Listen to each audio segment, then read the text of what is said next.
Good morning, students. Welcome to my channel Grip 2 Science. Today we are going to start our last chapter, which is garbage in, garbage out. In this chapter, we are going to discuss dealing with garbage, then types of waste, then reusing and recycling waste, reusing and recycling paper, and last, plastic, boon or curse.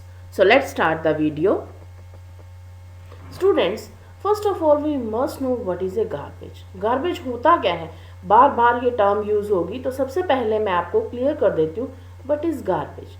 Garbage is waste. We generate so much garbage every day from our homes, schools, shops and offices. Daily हमारी daily routine की life में बहुत सारा garbage, बहुत सारा waste हम बाहर निकालते हैं, घर से, स्कूल से, शॉप से, ऑफिस से. We throw away items that we no longer need. हमें जो चीज़ ज़्यादा समय के लिए नहीं चाहिए हम उसको उठा के फेंक देते हैं. ये हमने बहुत बार यूज़ कर लिया, हम थ्रो कर देते हैं. ठीक है, पॉलीथीन एक बार दो बार यूज़ किया हम उसको थ्रो कर देते हैं. कोई बॉटल्स हैं प्लास्टिक की, हम उसको एक दो बार यूज़ करके फिर हम उसको थ्रो कर देते हैं. तो जो चीज़ हमें लंबे समय तक नहीं चाहिए हम उसको थ्रो अवे कर देते हैं. The garbage generated by an entire town और city is collected by the municipal authorities from garbage dumps for disposal. अब हमने तो गार्बेज को थ्रो कर दिया, ठीक है, या जो वेस्ट कलेक्टर आते हैं, कूड़ा लेने वाले आते हैं, कचरा लेने वाले आते हैं, हमने उसको दे दिया. उसके बाद वो कहाँ जाता है, कौन उसको लेके जाता है, कहाँ जाता है? That is collected by the municipal authority. Municipal authority ही उसको सारा देखती है, उसकी टेक केयर करती है कि क्या करना है. Next is dealing with garbage. Garbage के साथ डील कैसे करते हैं? Usually A cities garbage is disposed of in A low lying open area called landfill. एक सिटी का जितना भी गार्बेज है, जितना भी वेस्ट है, वो एक ओपन एरिया में, लो लाइंग ओपन एरिया, जो नीचे बड़ा सा गड्ढा होता है, गड्ढे जैसा होता है, वहां पर उसको फिल कर दिया जाता है. और उस एरिया को हम क्या कहते हैं? लैंडफिल. आपने देखा भी होगा कि बड़े बड़े गड्ढे होते हैं जो कचरे से भरे हुए होते हैं, और उसको हम कहते हैं landfill. There the part of the garbage that can be reused is separated out from the one that cannot be used as such. वहाँ हम क्या करते हैं, जो गार्बेज होता है, जो कचरा होता है, उसको सेपरेट करते हैं टू पार्ट्स में. एक वो पार्ट जो रीयूज्ड हो सकता है, एक वो पार्ट जो रीयूज नहीं हो सकता है. तो दो तरह का कचरा होता है, एक रीयूज हो सकता है, one that can not be reused. तो हम दोनों पार्ट में उसको सेपरेट आउट कर लेते हैं. Garbage has both useful and non useful components. जो गार्बेज होता है, वेस्ट होता है, उसमें यूजफुल कंपोनेंट्स भी होते हैं और नॉन यूजफुल कंपोनेंट्स भी होते हैं. Non useful components are separated out and then it is covered with a layer of soil.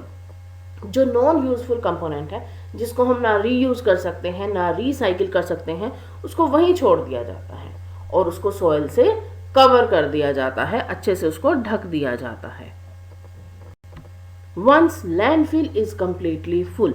जब वो बड़ा सा गड्ढा फुल भर जाता है, पूरी तरह से भर जाता है, it is usually converted into park और प्ले ग्राउंड. उसको पार्क या प्ले ग्राउंड में कन्वर्ट कर दिया जाता है. आपने देखा भी होगा इस तरह से, जैसे पिक्चर में दिखाया हुआ है, इसके नीचे सारा का सारा कचरा भरा हुआ है और उसको मिट्टी से ढक दिया है और बाद में उसके ऊपर ग्रास उगा दी जाती है और उसको एक प्ले ग्राउंड का या पार्क का रूप दे दिया जाता है.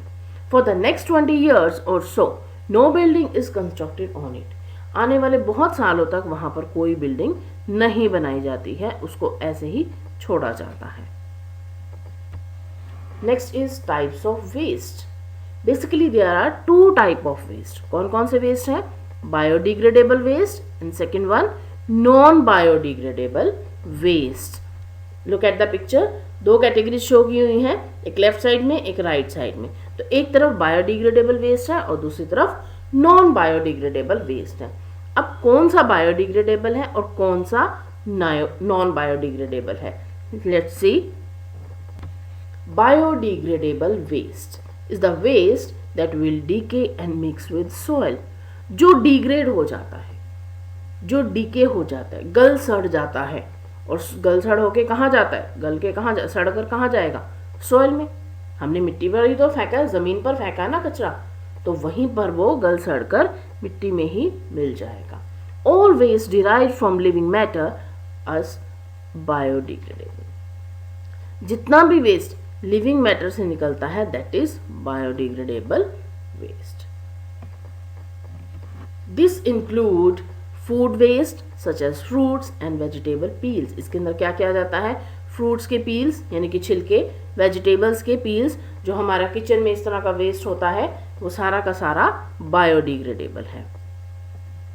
Non biodegradable waste is the waste that will not decay and mix with soil।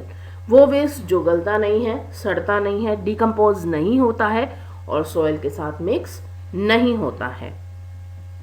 This include plastics, for example bags हैं, पैकेजिंग मटेरियल हैं, मेटल्स ये भी डिकम्पोज नहीं होती हैं, ग्लास ये सारा का सारा, कोई बॉटल्स हैं, कोई कांच की पीसीज हैं, कोई कंटेनर्स हैं, कोल्ड ड्रिंक के कैंस हैं, कोल्ड ड्रिंक की बोतल्स हैं, ये जितना भी वेस्ट है ये सारा का सारा नॉन बायोडिग्रेडेबल वेस्ट है।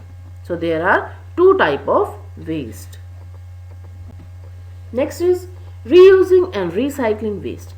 अब वेस्ट को हम किस तरह से रीयूज कर सकते हैं, रिसाइकिल कर सकते हैं अगर हम उसको मिनिमाइज करना चाहते हैं। जनरली हम बात करते हैं रिड्यूस, रीयूज, रिसाइकिल की। अगर हम वेस्ट को रिड्यूस करना चाहते हैं, गार्बेज को कम करना चाहते हैं, तो सबसे पहले तो पहला स्टेप क्या है, रिड्यूस ही करना है, कम कर देना, उसको यूज करना। देन रीयूज, रीयूज, बार बार यूज करते रहो। आपके पास एक प्लास्टिक का पॉलिथीन है, कैरी बैग है, तो आप उसको जितनी मैक्सिमम टाइम यूज कर सकते हो उसको करो। ऐसा नहीं करना है कि आपने एक बार उसको यूज किया फिर आप उसको थ्रो कर दो। आप मार्केट से सब्जी लेकर आए और आपने उसमें से सब्जी निकाली और जो प्लास्टिक का पॉलिथीन था आपने उसको थ्रो कर दिया, ऐसा नहीं करना है। जितना ज़्यादा आप उसको यूज़ कर सकते हो उतना आपको करना है। Then recycle, recycle means recycle, फिर से उसकी साइकिलिंग करवानी है, बार बार उसी को चेंज कर करके नया रूप देते रहना है। So one way of reducing the amount of waste to be thrown away is to reuse the things which can be used again। एक तरीका क्या है रिड्यूस करने का वेस्ट को, कि हम उसको रीयूज करते रहें, बार बार हम उसको यूज करते रहें ताकि नेक्स्ट जो अमाउंट आएगी गार्बेज की वो कम होती चली जाए। Another is to recycle it, दूसरा तरीका क्या है, हम उसको रिसाइकिल करें। Recycling involves collecting waste material and processing them to make new products.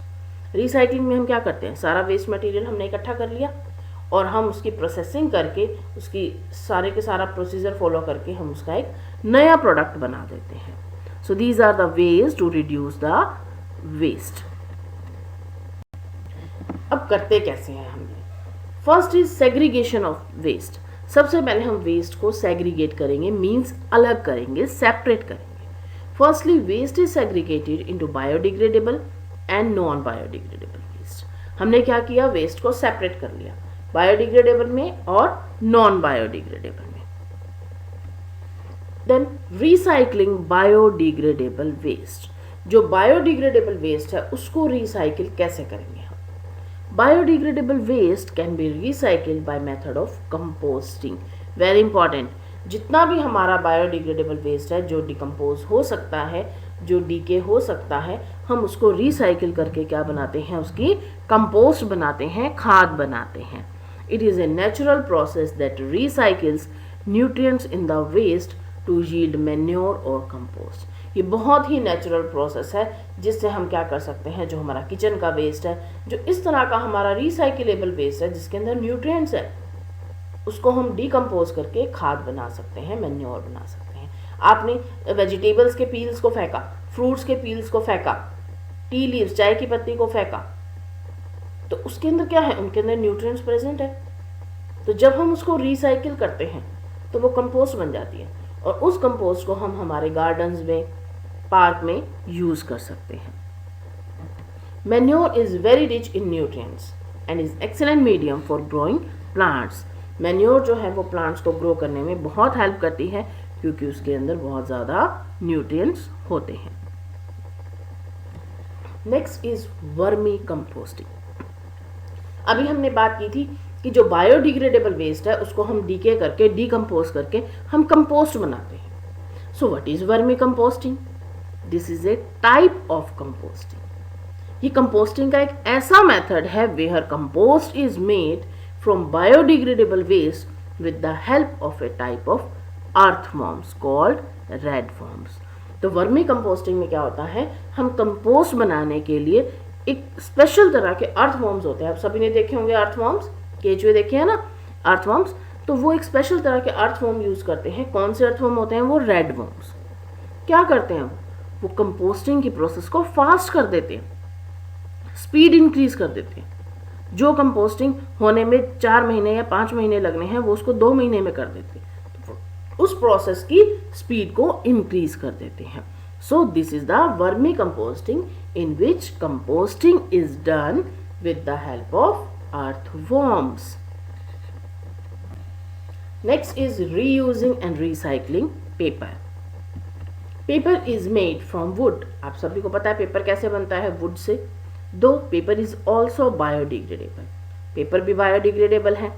A better way of disposing paper is to use either for covering books or selling it to waste collector for recycling. जो paper होता है वो biodegradable है, पर फिर भी इसके लिए एक बहुत अच्छा तरीका है इसको यूज़ करने का, इसको डिकम्पोज करने का। हम क्या करते हैं, या तो हम इसको बुक्स को कवर करने के लिए यूज़ कर लेते हैं, या हम क्या करते हैं जो वेस्ट कलेक्टर होता है उसको बेच देते हैं। आप सभी ने देखा होगा रद्दी वाला आता है, पेपर लेके जाता है, वो सारे के सारे न्यूज़पेपर, आपकी नोटबुक्स, कोई भी पुरानी बुक्स पड़ी हैं वो सब लेके जाता है। वो सब क्या करते हैं, उसको ले जाके जहाँ पर इसको रिसाइकिल करना होता है वहाँ पर इसको दे देते हैं। If we recycle paper we reduce the number of trees cut down. Paper किससे बनता है? Would say. वुड कहाँ से आती है? ट्रीज से। तो जितना ज़्यादा हम पेपर बनाएंगे उतना ज़्यादा हम वुड को यूज़ करेंगे और उतना ही हम ट्रीज को कटवा रहे हैं। तो अगर हम पेपर को रिसाइकिल करते हैं तो हम ट्रीज की कटिंग का जो नंबर है उसको भी रिड्यूस कर सकते हैं। Also there is a less garbage to be disposed of, और इस तरह से कम गार्बेज होगा डिस्पोज ऑफ करने के लिए भी। So save paper, save trees. Plastics, boon और ए कर्स। प्लास्टिक क्या है? हमारे लिए एक बून है या कर्स है, आशीर्वाद है या श्राप है। It may be little difficult to imagine our life without plastic. अगर हम सोचें प्लास्टिक के बारे में तो हमारी रूटीन की कितनी सारी चीज़ें हैं जो प्लास्टिक में पैक्ड होती हैं, हम उसके बिना सोच ही नहीं सकते। ठीक है, but not all kind of plastic can be recycle. But जो प्लास्टिक होता है उसको रिसाइकिल नहीं किया जाता है। The use of plastic in itself might not create much problem. Plastic का यूज इतना खतरनाक नहीं है। Problem arise when we use plastic excessively. अगर हम बहुत ज़्यादा अमाउंट में प्लास्टिक को यूज करते हैं and are ignorant about ways of disposing waste, और हम उस वेस्ट को डिस्पोज ऑफ करने के बारे में भी टेंशन नहीं लेते हैं, नहीं सोचते हैं, तब ये हमारे लिए प्रॉब्लम क्रिएट करता है। अगर हम इसको बहुत ज़्यादा अमाउंट में यूज़ करते हैं कि हमारी हर चीज़ प्लास्टिक में है, तब ये हमारे लिए हार्मफुल है और हमें ये भी नहीं पता कि इसको डिस्पोज ऑफ कैसे करना है, then also it is harmful. Then there are different measures to minimise the use of plastic and deal with garbage. अभी हमने पढ़ा कि प्लास्टिक से नुकसान है, अभी हमने पढ़ा कि नॉन बायोडिग्रेडेबल वेस्ट से नुकसान है, या जो बायोडिग्रेडेबल वेस्ट है उसको कैसे यूज़ करना है, रिसाइकिल करना है। तो हमारे पास कुछ मेथड्स हैं, कुछ वेज हैं जिस तरह से हम गार्बेज को कम से कम यूज़ करें, कम से कम उसको फैलाएं, प्लास्टिक को कम से कम यूज़ करें। So there are some methods. What are those methods? First one, make minimum use of plastic bags. Plastic bags को हम पूरी तरह से ना नहीं कर सकते, बट कम से कम तो यूज़ कर सकते हैं। Reuse bags whenever it is possible. एक बैग को बार बार यूज़ करते रहो ताकि क्वांटिटी कम होती चली जाए। सेकेंड वन, कैरी क्लॉथ और jute bag. When going out for shopping. जब भी आप शॉपिंग के लिए जाते हो तो आप घर से क्लॉथ बैग, कपड़े का बैग या जूट का बैग अपना साथ लेके जाओ। अगर ऐसा होगा तो आपको मार्केट से प्लास्टिक के जो बैग्स होंगे वो लेने की ज़रूरत नहीं पड़ेगी, और अगर आप नहीं लोगे तो उसका बनना भी कम होता जाएगा। Next one, do not use plastic bags to store eatables. जो प्लास्टिक बैग्स होते हैं उसके अंदर खाने की चीज़ें भी नहीं रखनी चाहिए, उनको मत यूज़ करो ईटेबल्स रखने के लिए। Then next one, do not throw plastic bags here and there after use. Very important. आपने प्लास्टिक बैग को यूज़ किया बट उसके बाद आप इधर उधर नहीं फेंकोगे, क्योंकि जो प्लास्टिक होता है वो डिकम्पोज नहीं होता है, डिग्रेड नहीं होता है। तो अगर कोई एनिमल्स उसको खाता है, कोई एनिमल उसको खा जाते हैं तो वो उनके अंदर, उनकी बॉडी में जाके बहुत सारी प्रॉब्लम्स क्रिएट करते हैं। तो आपको ध्यान रखना है कि प्लास्टिक बैग को इधर उधर नहीं फेंकना है। Never burn plastic bags and other plastic item. Very important. कभी भी आप प्लास्टिक बैग को या कोई भी प्लास्टिक आइटम है, बॉटल्स हैं, डिब्बे हैं, आप उनको कभी भी बर्न नहीं करोगे, आग नहीं लगाओगे, क्योंकि जब हम प्लास्टिक को बर्न करते हैं तो उसमें से बहुत सारे टॉक्सिक गैसेस निकलती हैं, बहुत सारी जहरीली गैसेस निकलती हैं जो हमारे एनवायरनमेंट के लिए बहुत खराब हैं। Next is use vermicomposting at home and deal with kitchen waste usefully. Vermicomposting use कर सकते हैं, अभी मैंने आपको बताया था किसके लिए, जो हमारा डिग्रेडेबल वेस्ट है, बायोडिग्रेडेबल वेस्ट है। तो इस तरह से हम गार्बेज को कम कर देंगे। आपके किचन का जो वेस्ट है आप उसको अपने छोटे से गार्डन में, बगीचे में, या जो आपका किचन गार्डन है आप उसके अंदर उसको यूज कर सकते हैं। तो आपका कचरा घर में ही खत्म हो जाएगा। Next one, recycle paper. Paper को रिसाइकिल करना है। Then use both sides of paper to write. ये नहीं करना है कि आपने एक साइड पेपर लिखा, दूसरी तरफ ब्लैंक छोड़ दिया, उसको फेंक दिया, आपने थ्रो कर दिया। ऐसा नहीं करना है। पेपर को आप अच्छे से यूज करोगे। Use a slate and blank sheet of paper left in our notebooks for rough work. आप एक स्लेट यूज कर सकते हो, आप सभी ने देखी होगी, या आपकी नोटबुक के अंदर कई बार रफ वर्क के लिए ब्लैंक शीट दी होती है, तो आप उसको यूज करोगे। ऐसा नहीं करोगे कि आप और एक्स्ट्रा पेपर आप यूज करते जाओ और सारे पेपर्स को वेस्ट करते चले जाओ, ऐसा आपको नहीं करना है। Think about more ways to minimise over use of plastic. और भी बहुत सारे मेथड्स हैं जो आप सोच सकते हो कि किस तरह से हम प्लास्टिक के यूज़ को, जो इतना ज़्यादा यूज़ हो रहा है प्लास्टिक का, उसको हम किस तरह से मिनिमाइज कर सकते हैं। आपको सोचना है और मेरी वीडियो के कमेंट सेक्शन में कमेंट करना है। आप अपने व्यूज़ दीजिए कि किस तरह से हम गार्बेज को कम कर सकते हैं, उसको रीयूज़ कर सकते हैं, और किस तरह से हम प्लास्टिक को यूज़ करने से कम कर सकते हैं, रिड्यूस कर सकते हैं। तो मेरी वीडियो के कमेंट सेक्शन में आपको कमेंट करना है। So always remember, more garbage we generate, more difficult it will be to get rid of it. हम जितना ज़्यादा गार्बेज जनरेट करेंगे, जितना ज़्यादा वेस्ट जनरेट करेंगे, उतना ही डिफिकल्ट होता जाएगा हमारे लिए उसको छोड़ना, उसको क्योर करना। So students, this was all about the chapter garbage in, garbage out. In this video, we discussed about the waste, recycling of waste, decomposing the waste, and how to minimize or reduce the waste. Thank you students. If you have any doubt, then you can ask in the comment section below. If you like this video, then please like and share it, and subscribe to the channel for more such videos.